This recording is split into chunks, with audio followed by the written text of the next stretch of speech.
আল্লাহ পাক রব্বুল আলামিন আমাদেরকে সুন্দর গড় গঠন দিয়ে পয়দা করেছেন, যেখানে যে অঙ্গ স্থাপন করার আল্লাহ তাআলা সেইভাবেই অঙ্গ দিয়ে সুস্থতা দিয়ে আমাদেরকে মানুষ জাতি হিসাবে দুনিয়াতে প্রেরণ করেছেন। আল্লাহ পাকের অগণিত নিয়ামত আমাদের উপরে, যে নিয়ামত বর্ণনা করে শেষ করা যাবে না। কেন আল্লাহ পাক আমাদেরকে দুনিয়াতে প্রেরণ করেছেন? দুনিয়াতে প্রেরণ করেছেন তার ইবাদত করে, আল্লাহ পাকের মর্জি মতো দুনিয়াতে চলে চিরস্থায়ী জিন্দেগি আখিরাতে চিরস্থায়ী সুখ শান্তি অর্জন করার জন্য, জান্নাতে যাওয়ার জন্য আল্লাহ পাক আমাদেরকে দুনিয়াতে প্রেরণ করেছেন। তাহলে কিভাবে আমরা আল্লাহ পাকের মর্জি জানবো? কোন কাজে আল্লাহ পাকের সন্তুষ্টি, কোন কাজে আল্লাহ পাকের অসন্তুষ্টি, এটা জানতে হলে ইলমে ওয়াহির প্রয়োজন। ইলমে ওয়াহির মাধ্যমে আল্লাহ পাক যুগে যুগে আম্বিয়া কেরাম আলাইহিমুস সালাতু ওয়াস সালামকে দুনিয়াতে প্রেরণ করেছেন। ইলমে ওয়াহির মাধ্যমে আল্লাহ পাক মানুষকে হেদায়েতের পথ দেখিয়েছেন।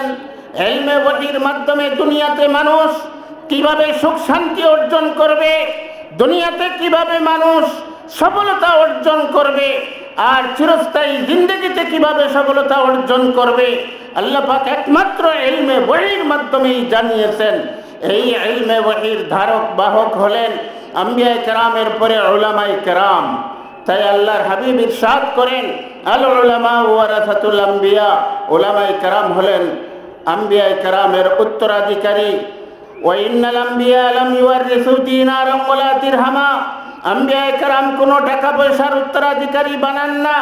ইন্নামা ওয়ারাসুল ইলমা, আম্বিয়া কেরাম ইলমে ওয়াহির উত্তরাধিকারী বানান। ফামান আখাযাহু আখাযা বিহাজ্জিন ওয়াফিরিন, যে ব্যক্তি ইলমে ওয়াহিকে অর্জন করলো সে পূর্ণ অংশ অর্জন করলো, তার মধ্যে কোনো অপূর্ণতা নেই। আমাদের সকলের মুরব্বী আল্লামা নূর হোসেন কাসেমী রাহমাতুল্লাহি আলাইহি বলতেন যে তুমি দুনিয়ার সব কিছু পেয়েছো, ইলমে ওয়াহির আলো পাও নাই, তবে তুমি কিছুই পাও নাই। আর তুমি যদি ইলমে ওয়াহি পেয়ে থাকো আর দুনিয়ার কিছুই না পাও, তবে সব কিছু পেয়ে গেছো। এই জন্য এই ইলমে ওয়াহির চর্চার কেন্দ্র কওমি মাদ্রাসা। এই কওমি মাদ্রাসা হলো ইলমে ওয়াহির চর্চার কেন্দ্র এবং দ্বীনকে সংরক্ষণের প্রাণ কেন্দ্র কওমি মাদ্রাসা। যতদিন এই কওমি মাদ্রাসা টিকে থাকবে, উলামায়ে কেরামের এই দ্বীন শিক্ষার চর্চা বাকি থাকবে, ততদিন আল্লাহ তাআলা কিয়ামত কায়েম করবেন না, দুনিয়াকে টিকিয়ে রাখবেন। আর যেদিন এই ইলমে ওয়াহির চর্চা বন্ধ হয়ে যাবে, সেদিন আল্লাহ পাক কিয়ামত কায়েম করে দেবেন, সেদিন দুনিয়াকে ভেঙে দিবেন আল্লাহ তাআলা। এই জন্য এই কওমি মাদ্রাসার উসিলায় পৃথিবী টিকে আছে, এই তালেবে ইলমের উসিলায়, এই উলামায়ে কেরামের উসিলায় এই দুনিয়া টিকে আছে। আমরা জানি হাদিসের মধ্যে আসছে তালেবে ইলমের জন্য সমুদ্রের নিচে, সমুদ্রের পানির নিচের মাছ এবং গর্তের পিপিলিকা থেকে আরম্ভ করে জঙ্গলের পশু সব মাখলুকাত দোয়া মাগফিরাত করে। কেন করে তা জানেন? কেন করে? তাদের বেঁচে থাকার স্বার্থেই দোয়া করে যে এই তালেবে ইলম এবং ইলমের চর্চা যতদিন থাকবে দুনিয়া টিকবে, আর দুনিয়া যদি টিকে তাহলে আমরাও টিকব। এই জন্য তারা দোয়ায় মাগফিরাত করে। কিন্তু আমরা যারা মানুষ, আমরা যারা ইলমে ওয়াহির চর্চার থেকে দূরে সরে আসি, আমরা ইলমে ওয়াহির চর্চার কদর করি না। অথচ এদের উসিলায় আল্লাহ পাক কিয়ামত কায়েম করতেছেন না, দুনিয়াকে টিকিয়ে রাখছেন। আমরা জানি কিছু আগে আমাদের দেশ সহ সারা বিশ্বে করোনা আক্রান্ত হয়েছিল। পশ্চিমারা বেশি আক্রান্ত হয়েছে, আমাদের দেশেও আক্রান্ত হয়েছে। আমাদের দেশের মানুষ অত সাবধানতা অবলম্বন করে নাই, যে সাবধানতা পশ্চিমারা অবলম্বন করেছিল, সতর্কতা অবলম্বন করেছিল, কিন্তু তারা বেশি আক্রান্ত হয়েছে। আমাদের দেশের মানুষ তেমন মানামানি করে নাই, তারপরেও আক্রান্ত কম হয়েছে। এর কারণ কি? এর কারণ আমাদের দেশে কওমি মাদ্রাসা, হেফজখানা, চালু ছিল। ভোর 4টার সময় ফজরের আজানের 1 ঘন্টা আগে ছেলেরা ঘুম থেকে উঠে তাহাজ্জুদ পড়ে কোরআনে কারীমের তেলাওয়াত করত। আর এই কোরআনে কারীমের তেলাওয়াতের উসিলায় আল্লাহ পাক বাংলাদেশকে ব্যাপকভাবে করোনায় ক্ষতিগ্রস্ত করার থেকে রক্ষা করেছেন, আর বিশ্বকেও রক্ষা করেছেন। এই ইলমের উসিলায় আল্লাহ পাক গোটা বিশ্বকে টিকায় রাখছেন। এই জন্য ইলমে ওয়াহির চর্চা কেন্দ্র এবং উলামায়ে কেরামের কদর করতে হবে, মূল্যায়ন করতে হবে। যদি না করি তাহলে আমরাই ক্ষতিগ্রস্ত হব। এই দিন আল্লাহ পাক রক্ষা করবেন। ইন্না নাহনু নাযালনা যিকরা ওয়া ইন্না লাহু লাহাফিজুন। দ্বীনের সংরক্ষণ আল্লাহ পাক করবেন, দ্বীনের পূর্ণতা আল্লাহ পাক দিয়েছেন। আর এই দ্বীনের পাহারাদার জামাত হলেন উলামায়ে কেরাম।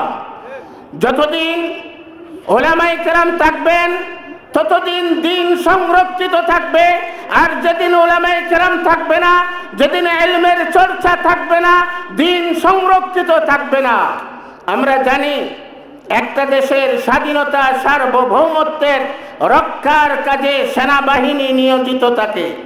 সেনাবাহিনী থাকে কোথায়? সেনাবাহিনী থাকে তার ব্যারাকে।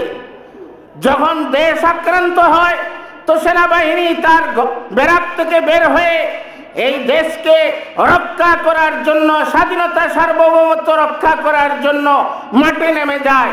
উলামায়ে কেরাম মাদ্রাসার মধ্যে খেদমত করে যাচ্ছেন, মসজিদের মধ্যে খেদমত করে যাচ্ছেন, দ্বীনের চর্চা কেন্দ্রে খেদমত করে যাচ্ছেন, বিভিন্ন শাখায় কাজ করে যাচ্ছেন। মাঠে ময়দানে উলামায়ে কেরাম নামেন না।